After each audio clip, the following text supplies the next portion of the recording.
Salut à tous, bienvenue dans Spirit Cookie. Dans cet épisode, on va parler du livre de la Bible qui s'appelle Ésaïe ou Isaïe, ça dépend des versions de la Bible que vous avez.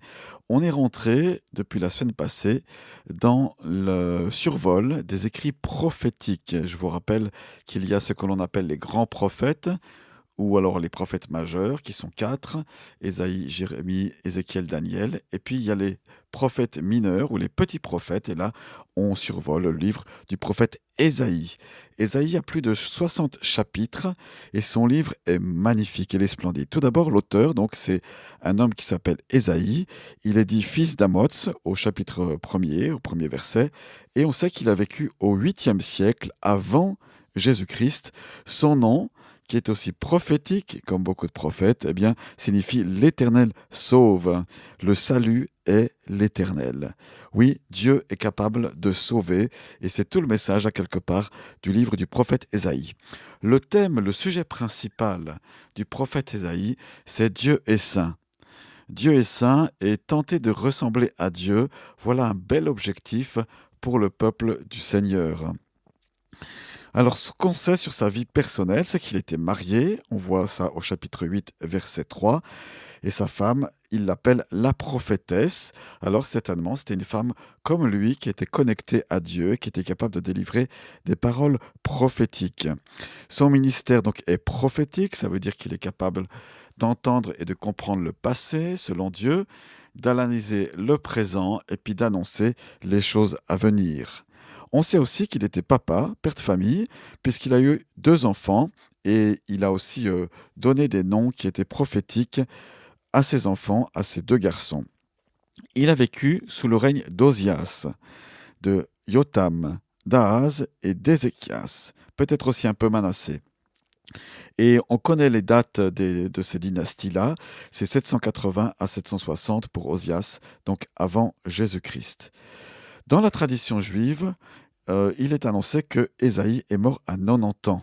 Malheureusement, il est mort en martyr et on dit qu'il a été scié dans un tronc d'arbre dans lequel il s'était réfugié. Hébreux 11.37 mentionne que les héros de la foi, dans cette magnifique liste du Nouveau Testament, de ceux qui ont souffert et qui ont subi le martyr, eh bien mentionne quelqu'un qui a été scié. Voilà, c'est peut-être fait référence à cette mort malheureuse du prophète Ésaïe. Vous savez que beaucoup de prophètes ont été persécutés. Jésus a pris leur défense. Il a même accusé les juifs religieux de sa génération en disant « Mais à Jérusalem, lequel prophète n'avez-vous pas persécuté ?» Donc voilà, Jésus en prend la défense parce que c'est lui qui envoie les prophètes. On le voit comme chroniqueur, Ésaïe, comme secrétaire royal et aussi comme précepteur d'Ézéchias. Il s'est occupé du développement, de la maturité, de l'instruction du futur roi Ézéchias. Il est surtout capable d'entendre la voix de l'Éternel, d'écrire avec rigueur des paroles d'exhortation, de virulence parfois, pour que le peuple de Dieu puisse se sanctifier, se purifier devant Dieu. Son livre contient une grande variété de genres littéraires. Et c'est ce qui fait que la haute critique biblique, haute entre parenthèses, a jugé bon de dire qu'il y a eu plusieurs Ésaïe.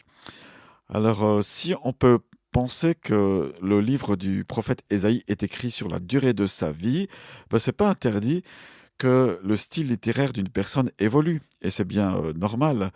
Donc voilà, moi je pense, et bien sûr pas que moi, je suis convaincu qu'il y a eu un prophète Ésaïe et que son style littéraire a pu évoluer. Du reste, ce qui compte, d'après 2 Timothée 3,16, c'est de croire que toute écriture est inspirée de Dieu, comme le disait l'apôtre Paul, parcouru du souffle du Saint-Esprit. Du reste, il y a des textes tellement magnifiques que ça ne peut pas être autrement.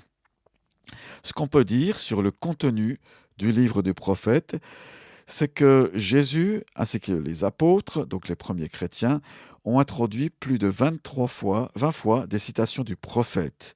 Donc, c'est-à-dire qu'on prenait pour acquis l'inspiration complète de ce livre, au temps de Jésus-Christ, et puis on n'hésitait pas à citer, par exemple, dans Matthieu chapitre 3, il y a une citation du prophète Ésaïe à propos du prophète Jean-Baptiste. c'est celui qui crie dans le désert, préparez le chemin du Seigneur, rendez droit ses sentiers. Voilà, Jésus est comme un roi et le prophète Jean-Baptiste va préparer la venue de ce roi.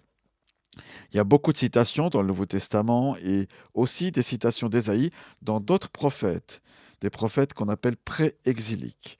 Voilà, donc le livre du prophète Ésaïe était vraiment connu en son temps et aussi après son temps, comme faisant référence. Voilà, il y a une noblesse prophétique chez cet écrit qui est formidable. À noter que dans les chapitres 44 et 45 de son livre, Ésaïe prophétise un nom d'un futur roi qui s'appelle Cyrus. Et ce roi a véritablement existé au VIe siècle. Et Flavius Joseph, qui est historien du début de notre ère, eh bien, raconte que ce fameux Cyrus qui a existé, ce roi, eh bien, a eu connaissance des prophéties qu'Ésaïe avait été adressées, donc ces prophéties qui dataient de 400 ans avant son existence. Et il a été vraiment un instrument de libération pour le peuple juif, ce Cyrus. C'est ça qui est important. Il faut noter aussi que d'un point de vue historique, les rouleaux d'Ésaïe ont été retrouvés dans des découvertes archéologiques, ce qu'on appelle les manuscrits de la mer Morte, prouvant vraiment de manière extraordinaire et à la perfection la vérité des écrits prophétiques qu'on avait jusqu'à ce jour. Donc, je vous réfère à un épisode, tapez manuscrit de la mer Morte dans Google et vous allez trouver cette magnifique histoire de ce berger qui retrouve des rouleaux datant de plusieurs siècles, de plusieurs millénaires même. En tout cas, un millénaire, même bien plus. Donc, Ésaïe a vécu, je vous l'ai dit, au 8e siècle. C'est une époque troublée, une époque où il se sent vraiment conduit par Dieu pour exhorter vigoureusement le peuple, les nations, à revenir à l'Éternel. Dieu l'Éternel est saint, et c'est le message du prophète.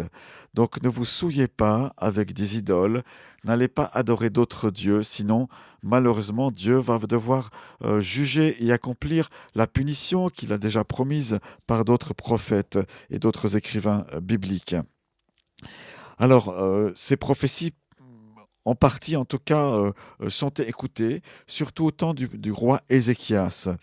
Ézéchias et Ésaïe sont proches l'un et l'autre, et Ézéchias vraiment a à cœur le réveil de l'Éternel, le réveil de la nation, de tout Israël, et en cette période-là, eh bien, le feu du réveil, le feu de l'amour pour Dieu va porter ses fruits grâce notamment donc aux prophéties d'Ésaïe. Et ça, c'est très bien. Malheureusement, ça ne va pas durer, et Ésaïe sent que le jugement divin est proche, et il va prophétiser malheureusement les conséquences de la désobéissance du peuple d'Israël, et le peuple devra partir en exil.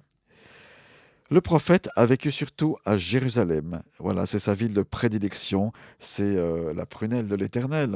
Jérusalem, c'est la belle ville, la cité sainte, qui est chère au cœur des prophètes. Quel est son objectif à Ésaïe dans toutes ces prophéties? Eh bien, comme je l'ai dit, c'est sauver Juda de l'idolâtrie et puis de la dégénérescence morale et aussi politique. Donc il censure, il exhorte, il pousse au changement et malheureusement il trouve un peuple souvent au cœur endurci. Sa deuxième mission, eh bien, lorsqu'il devient certain que le point de non-retour pour le peuple qui va trop pécher sera franchi, eh bien, il prépare le peuple à l'exil. Il dit préparez-vous, ça va tomber dessus, quoi, ça va nous tomber dessus.